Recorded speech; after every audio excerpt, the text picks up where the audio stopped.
Hello and welcome to This Morning at the Games. It's the start of day 4 and once again we've 15 hours of coverage for you between now and midnight here on Channel 4.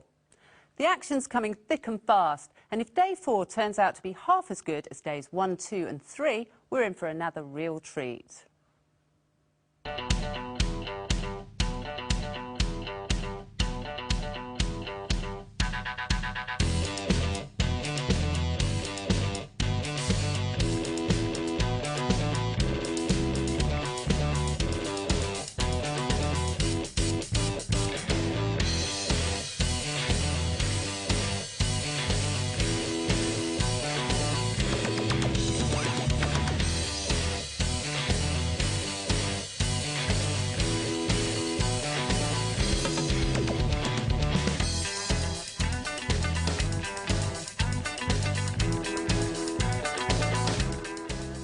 Well, what an excellent start to the Games.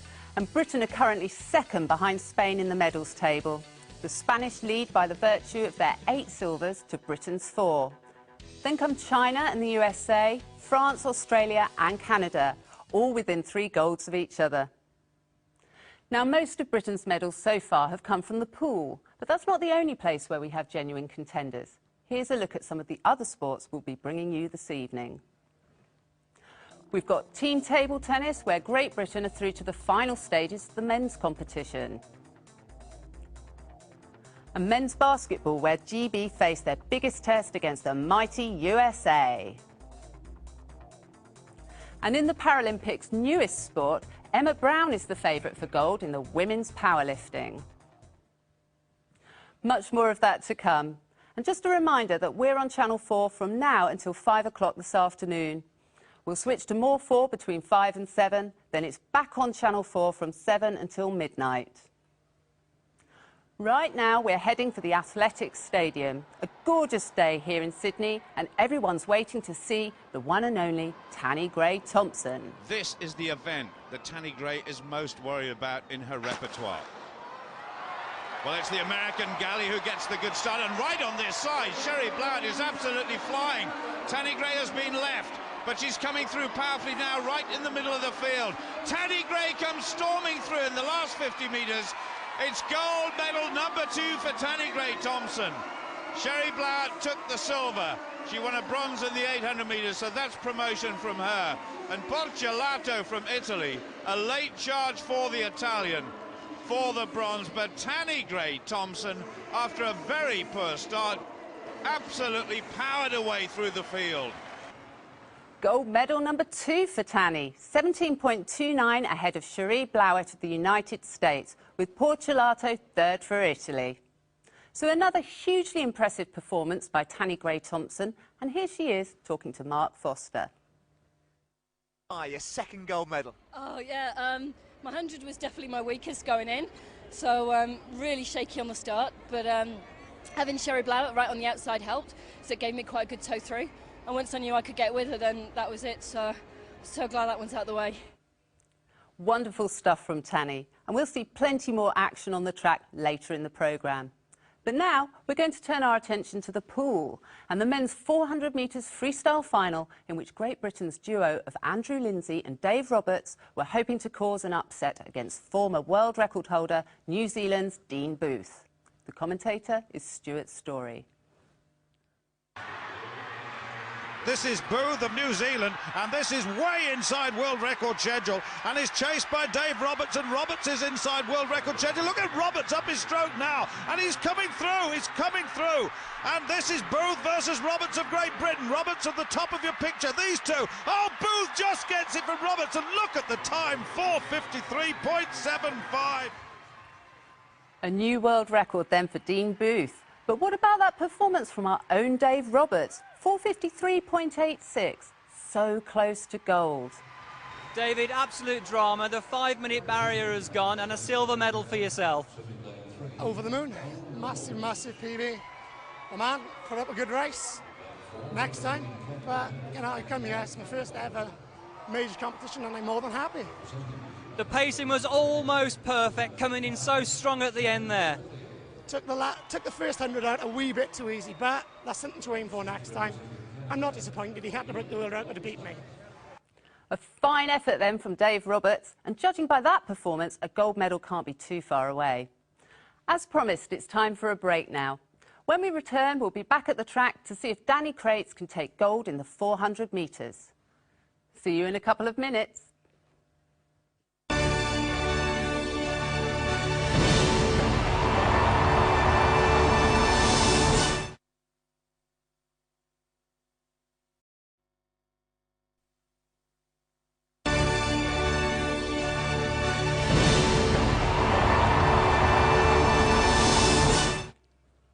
Welcome back to day 4 of the 2000 Paralympic Games.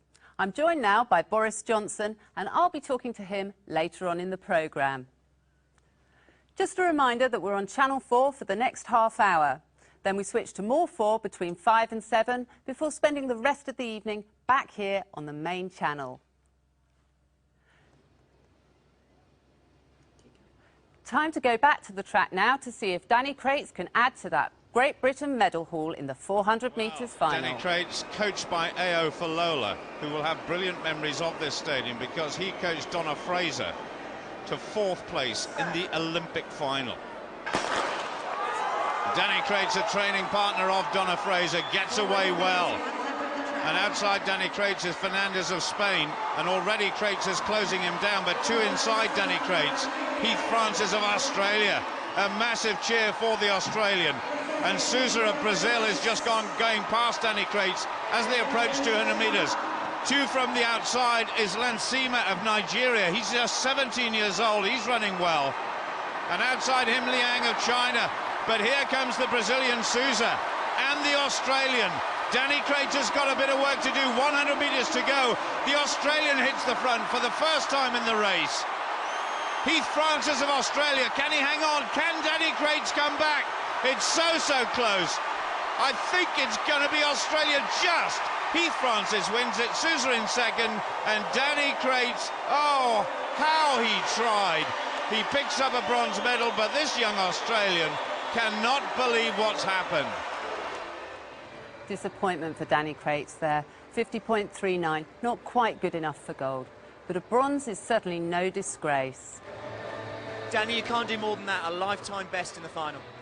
Yeah, it was didn't quite go according to plan, but can't complain. It's a tough race. So not quite the result that Danny and Team GB were looking for.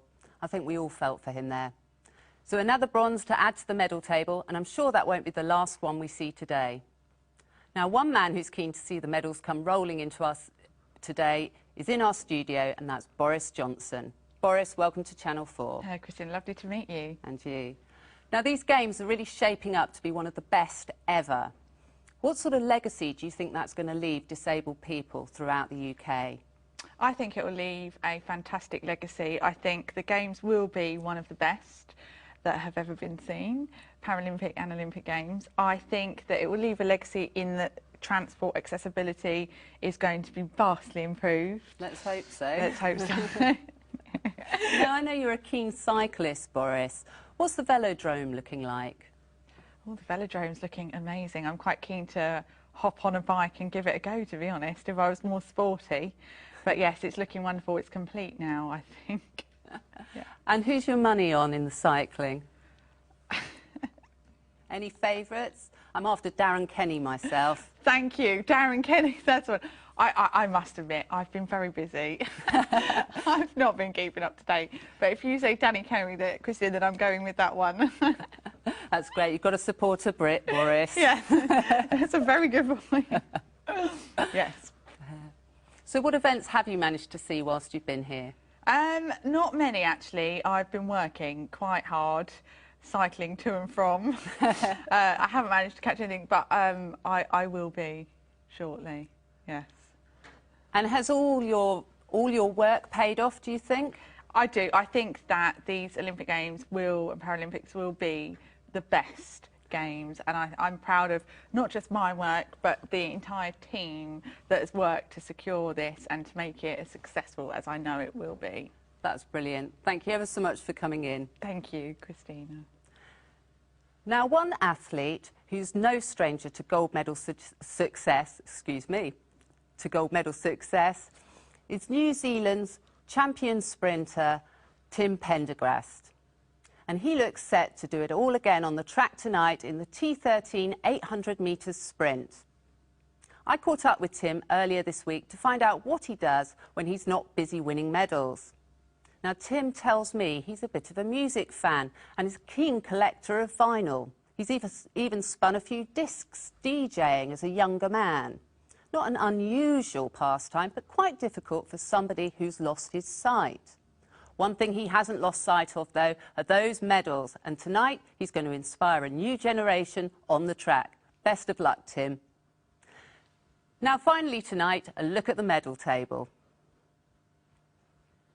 Australia are at the top with 16 golds, and they're just ahead of China on 14. Spain slipped to third, and Great Britain, after the golds for Tanni Grey-Thompson and Lloyd Upsdell, are now 6 behind France and the USA. And that's it for tonight. We're back again tomorrow on Channel 4 for another 15 hours of action. And don't forget that if you want to have your say about anything that catches your eye at these Paralympics, you can contact us at channel4.com/Paralympics. That's channel4.com/Paralympics. It's been another day to remember in Sydney. Here's hoping for more of the same tomorrow. Good night.